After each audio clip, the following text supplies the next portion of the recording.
In this section of the Access Finance Act Series 2023, we will run through some of the recent noteworthy measures introduced and amendments made to the law pursuant to the Finance Act relating to working and living in Mauritius. Mauritius has earned the reputation of being a destination of choice to both work and live owing to its conducive business environment, socio-economic infrastructure, legislative structure, among several other compelling reasons. Year on year, new measures are introduced or amendments are made to the law to make the jurisdiction even more appealing to non-citizens. One of the amendments made to the Non-Citizens Employment Restriction Act, with a view to streamline applications for work permits and move away from manual submissions, is for those applications to be made online, henceforth more precisely on the National Electronic Licensing Platform, NELS.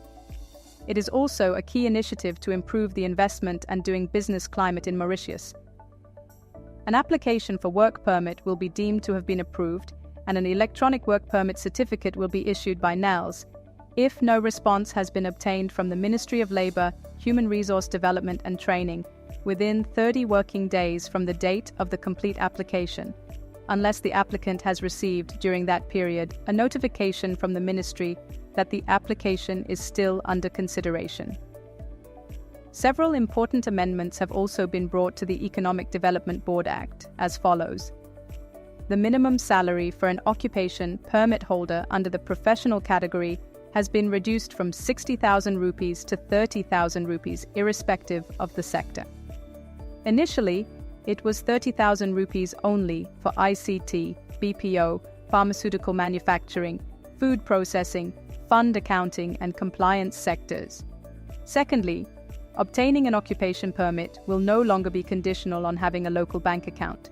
Accordingly, the criteria for the obtention of a residence permit for retired non-citizens has been amended such that instead of submitting evidence of transfer of funds to the retired non-citizen's local bank account, the following will need to be submitted. A certified bank statement from the retired non-citizen's country of origin or residence showing a minimum amount of 18,000 USD, or B, a guaranteed minimum income of 1,500 USD per month.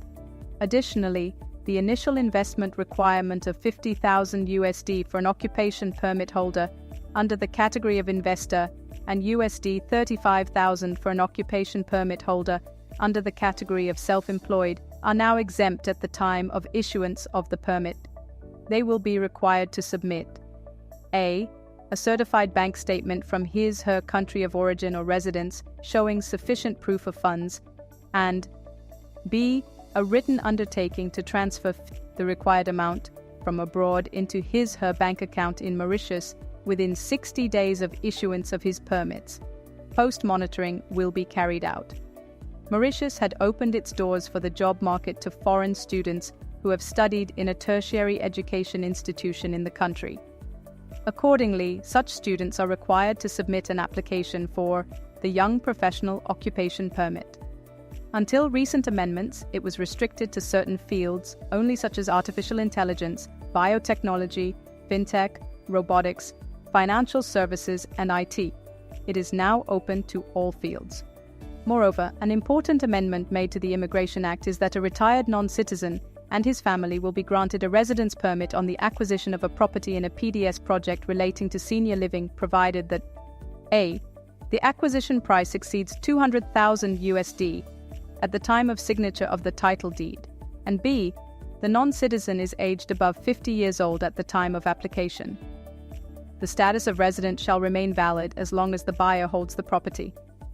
Finally, to the Non-Citizen Property Restriction Act, two amendments made are that a resident non-citizen can purchase or acquire, with the approval of the minister, a residential property outside of the approved schemes, provided that A, the non-citizen has not acquired the status of resident by virtue of him being the spouse, dependent child parent, or other dependent of the holder of a permit under the Immigration Act 2022. B, only one property is purchased or acquired. C, the purchase price is not less than $500,000 USD. And D, any duty leviable is paid. Non-citizens are also allowed to acquire residential properties in a sustainable city, similar to Smart City scheme. Accordingly, a non-citizen and his family will be granted a residence permit on the acquisition of property of a minimum price of $375,000 under the Sustainable City scheme. The status of resident will remain valid as long as the buyer holds the property. Establishing yourself in a new jurisdiction is seamless if you have the right information and right partner to assist you.